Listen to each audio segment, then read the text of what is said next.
안녕하세요. 이번 강좌는 31번입니다. 증거능력과 관련하여 가장 옳은 것은 갑은 간통 혐의로, 을은 상간 혐의로 각 간통죄로 기소되어 공동피고인인 경우, 공범인 공동피고인이네요. 상간자인 을로부터 간통 사실을 들었다는 병의 증언은 그 진술이 특히 신빙할 만한 상태하에 이루어진 것이라 할지라도 갑에 대한 공소사실로 증거로 할 수 없다. 이거 아주 좋은 지문 중에 하나인데, 갑은 간통, 을은 상간 혐의, 갑과 을이 이제 공범인 공피다. 그런데 이제 누가 얘기를 하냐? 상간자인 을로부터 간통 사실을 들었다는 병의 증언. 자, 을이 병에게 진술을 했는데, 자, 병이 이제 전문을 하는 건데요. 병의 증언이 누구한테 쓰이는 거냐? 갑에게 쓰이는 거예요. 누구한테 쓰이는 것을 잘 봐야 돼요. 공범인 공동피고인에 있어서, 자, 병이 이제 을의 진술을 전문하는데, 진술을 전문한다. 이것을 예로 들면 을에게 사용하는 것은 피고인 아닌 병이, 자, 피고인 을의 진술을 전문하는 거, 을 진술을 전문하는 게 되겠습니다. 반면에 이것을 을에게가 아니라 갑에게 쓰는 것은 을, 갑 다르잖아요. 피고인 아닌 병이 바로 피고인 아닌 을의 진술을 전문하는 게 되는 거예요. 갑에 대한 관계니까. 그러면 이런 경우에 있어서는 316조 2항, 자, 필요성과 신용성으로 나오는데, 이 316조 2항과 관련해서는 여러 가지 판례들이 많이 있는데 모두 다 공통적으로 원진술자가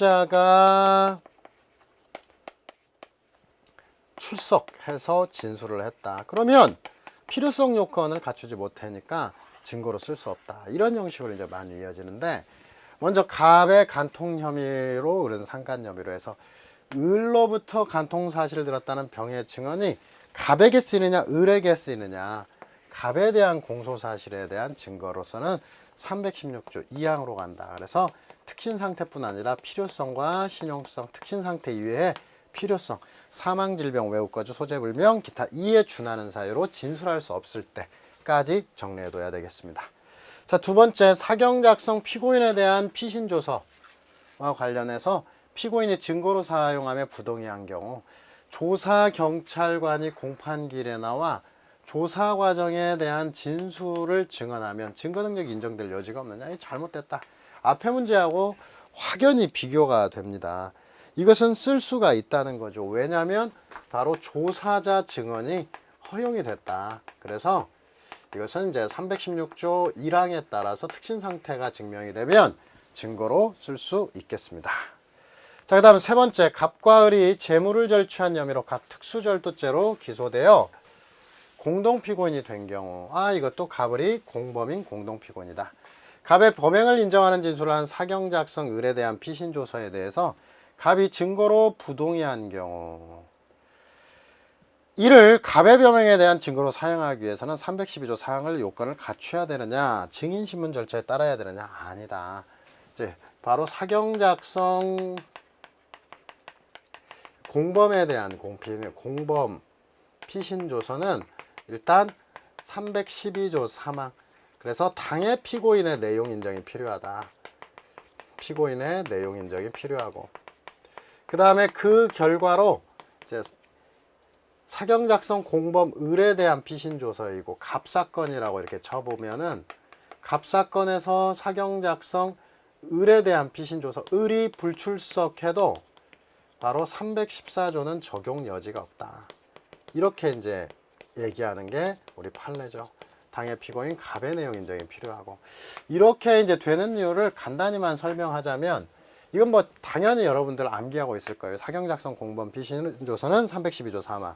그다음에 원진술자가 불출석해도 당해 피고인이 내용을 부인하는 이상 314조는 적용될 여지가 없다라고 얘기하는데, 이것 때문에 그래요. 갑이 있고 을이 있는데, 이제 사경작성 갑피신 사경작성 을피신이 있는데, 자 보면은 이렇게 내용을 부인하면 증거로 못 쓰잖아요.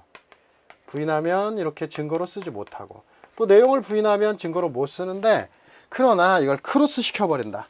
사경작성 갑피신을 을에게, 을피신을 갑에게. 만약에 312조 상 요건이 사경피신에 비해서 비교할 바 없이 경하죠. 내용 인정이라고 하는 게 너무 강력한 요건이에요. 만약에 312조 사항 적용 시에는 돌려치기가 된다는 거예요. 그래서 일단 갑이 내용을 부인하는 이상 이걸 돌려쳐서 증거로 못 쓰게 한다. 그리고 한 걸음 더 나아가서 돌려치는데, 일단 갑이 내용을 부인하면 증거로 못 쓴다니까 을을 못 나오게 해가지고 갑한테 증거로 쓰려고 하는 거야. 이것도 용납이 안 된다라고 얘기하는 거예요. 그래서 사경작성 공범 피신조서는 당해 피고인의 내용 인정, 그리고 314조는 적용 여지가 없다. 그런데 이제 4번을 보게 되면 갑과 을이 서로 싸움을 하는 혐의로 각 폭행죄로 기소되어 공동 피고인이 된 경우, 상호 쌍방 폭행, 이건 공범 아닌 공피가 되겠습니다. 갑의 범행을 인정하는 진술을 한 사경작성의 을에 대한 피신조서에 대해서 부동의한 경우, 이를 갑의 범행에 대한 증거로 사용하기 위해서는 312조 사항의 요건을 갖춰야 되지만, 을이 진정 성립을 인정하는 진술을 할 때 증인으로 선사할 필요 없다. 이 변호사 시험 문제이기 때문에 좀 어려워요. 공범 아닌 공피 갑을. 여러분들 사경작성 공범인 다른 피고인이나 피의자에 대한 피신조서가 312조 3항이 적용되는 거예요. 공범일 때만.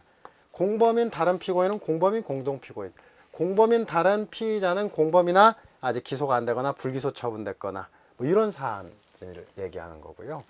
이거 잘 기억하세요. 우리 판례태도 왜곡해 가지고 객관식에서 가르치는 사람들 많은데, 그냥 일반 공동피고인이 아니에요. 이 변호사 시험에도 나왔지만 사경작성에서 공범만 312조 3항이 적용되는 거고, 공범 아닌 공동피고인에 대한 피신조서는 이렇게 됩니다. 312조 4항. 여느 피해자와 다르지 않다. 그래서 적실특 반대신문인데, 이 공범이 아닌 공피가 만약에 을이라고 한다면 을이 실특 반대신문을 당해야 되고, 을은 공범이 아닌 이상은 공범 아닌 공동피고, 이는 제3자로서 바로 증인의 지위에 있다, 증인이 된다 라고 하는 거. 그래서 증인으로 선서할 필요도 있겠습니다. 그래서 31번 아주 어려운 문제인데, 여러분들이 이제 제 서브노트에 공범인 공동피고인, 공범에 대한 사경피신 정리 부분도 따로 있고요. 316조 2항 정리 부분도 따로 있습니다. 이거 나중에 가서 하나하나 찾아보는데, 여기서 들어가지 않고 이렇게 지문으로서 정리한 걸로써 이 설명을 마무리하도록 하겠습니다.